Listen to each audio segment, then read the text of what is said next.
In the shimmering heat of the Arabian desert, beneath skies that have witnessed the rise and fall of empires, something colossal is taking shape, something that American engineers once dismissed as impossible. But it is happening, a $16 billion project that hums not just with steel and ambition, but with quiet humiliation for the West, because this isn't an American marvel. It isn't a British blueprint, it is Chinese.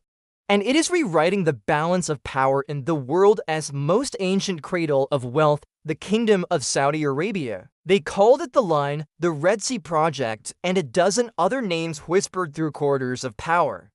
But to the engineers from Houston, from Boston, from Cambridge, it became something darker, a monument to lost dominance. The project began as a dream of futuristic cities rising from the sands, carbon-neutral, AI-driven, shimmering like a mirage. The West was supposed to lead it. They had the patents, the prestige, the history of innovation. But China came with something more dangerous than technology. They came with patience and a plan. It began quietly. Teams of Chinese engineers from state-backed giants like Power China and China State Construction arrived not with fanfare, but with silence. They did not boast of their methods. They did not lecture their Saudi counterparts. They simply worked day and night in temperatures that turned steel into fire and sand into glass. American teams, on the other hand, arrived with consultants, delays, and boardroom politics. Every decision took weeks, every revision another round of negotiation. The Chinese worked as if they had already built the city before somewhere else, unseen. And perhaps, in a way, they had. The blueprint wasn't born in Riyadh. It was the echo of something first drawn in the ghost cities of China, the vast, eerily empty metropolises that Western media once mocked.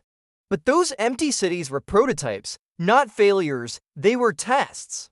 Tests for infrastructure that could be replicated anywhere, adapted to any desert, any shore. The very same modular systems now rising in the Saudi sands were perfected years earlier in places most Americans had never heard of. By 2024, the Saudi project, once expected to rely heavily on US and British firms, had quietly shifted. Contracts worth billions flowed eastward. American companies that once swaggered through Riyadh-esque glass towers found themselves waiting for callbacks that never came. Chinese companies moved in, offering faster timelines, cheaper materials, and most importantly, unflinching loyalty to the kingdom's vision. The US engineers had blueprints, the Chinese had results. But what unsettled many was not just China's speed, it was their method. Saudi insiders spoke of machines that arrived disassembled, with no visible markings or serial codes. Crews that worked without translators, yet somehow understood every instruction.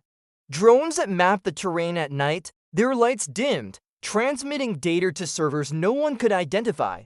Western observers began to whisper, was this just construction or something more?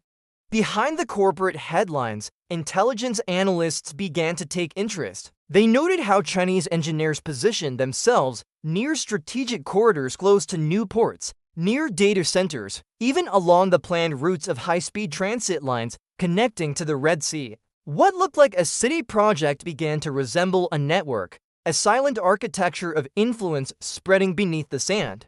And within it, the Americans saw the ghost of empire, their own empire, fading. Because this wasn't just about buildings, it was about symbolism. The Middle East had long been the American sphere, powered by oil, protected by bases, governed by deals made in dimly lit rooms. But the oil age is dying, and in its death throes, new powers are moving in. The Chinese promised solar fields, water desalination plants, smart grids, all for a fraction of what Western contractors demanded. And with every pipeline laid and every megastructure erected, the balance shifts a little more. The desert that once answered to Washington now looks east. What makes this story so haunting is not the technology or the money. It's the silence, no loud proclamations, no threats. Just cranes, shadows, and an empire rebuilding itself one steel beam at a time. American engineers who once oversaw billion-dollar projects now watch, bewildered, as contracts evaporate overnight. They're left asking, How did this happen? How did the world's most advanced engineering power lose its grip on the very concept of progress? Some whisper that it began years ago when the US outsourced its manufacturing soul. When the factories that once forged greatness were sold off for profit, replaced by digital dreams and speculative markets. China, meanwhile, built relentlessly. Built cities that no one lived in until the world came knocking. The empty towers became laboratories. The empty highways became training grounds. And now, those experiments have returned, dressed in Saudi gold and desert light, mocking the West with every completed section of steel and glass. And yet, what makes this truly terrifying is what's hidden beneath. Satellite imagery reveals underground systems running for miles in unexplained tunnels, massive conduits, subterranean nodes. Officially, they're for utilities, transportation, or emergency management, but some analysts believe they're designed for something else: secure communications, data routing, even strategic storage. What if this project is not just a city, but a vaulted technological fortress linking China's ambitions with the Middle East's energy future? By now, you can feel it, can't you? The shift. The quiet unraveling of a century-old order. The feeling that something enormous is moving beneath the surface of global politics, unseen but unstoppable. And if you follow this far into the shadows, you already know this is not the end, it's the beginning. The world you thought you knew, the one of American steel, British engineering, Western dominances being rewritten in real time under desert suns. If you're drawn to these hidden stories, the ones buried under trade deals and headlines, then stay close. Because what I tell you here is not meant for everyone. Most would rather sleep through it, content with the illusion of control. But not you. You've seen the cracks in the foundation. You've felt the tremor before the collapse. Subscribe now, not for entertainment, but for revelation.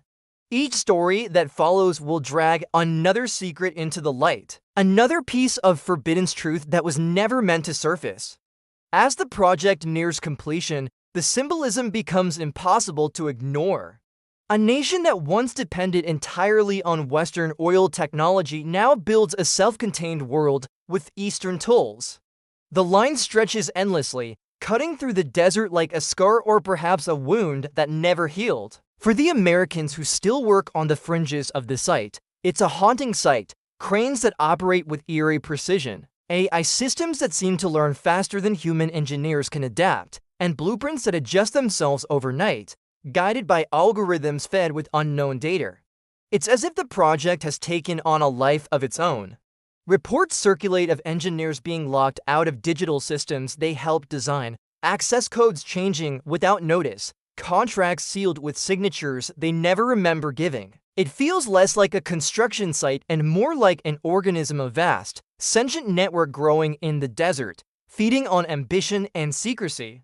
And perhaps that is what truly humiliates the West, not just that they've lost control, but that they can no longer comprehend what they're witnessing. In ancient times, the desert was a place of visions, a land where prophets and madmen saw the future shimmering on the horizon.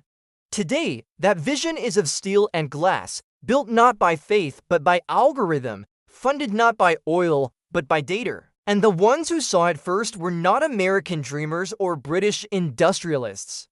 They were Chinese engineers who understood that the next empire would not be conquered with armies, but constructed with infrastructure. And when the final phase of the project is unveiled, when the endless mirrored walls reflect the burning sun and the desert itself bends around this new creation, the world will understand what the US engineers already know: the age of Western dominance is over. What rises from the sands of Saudi Arabia is not just a city. It is a symbol, a warning, a prophecy forged in concrete and silence. So as you sit there, watching this unfold from afar, ask yourself, how much of this was inevitable? Did we lose the race the moment we stopped building? Or was it lost the moment we stopped believing that we could? Tell me.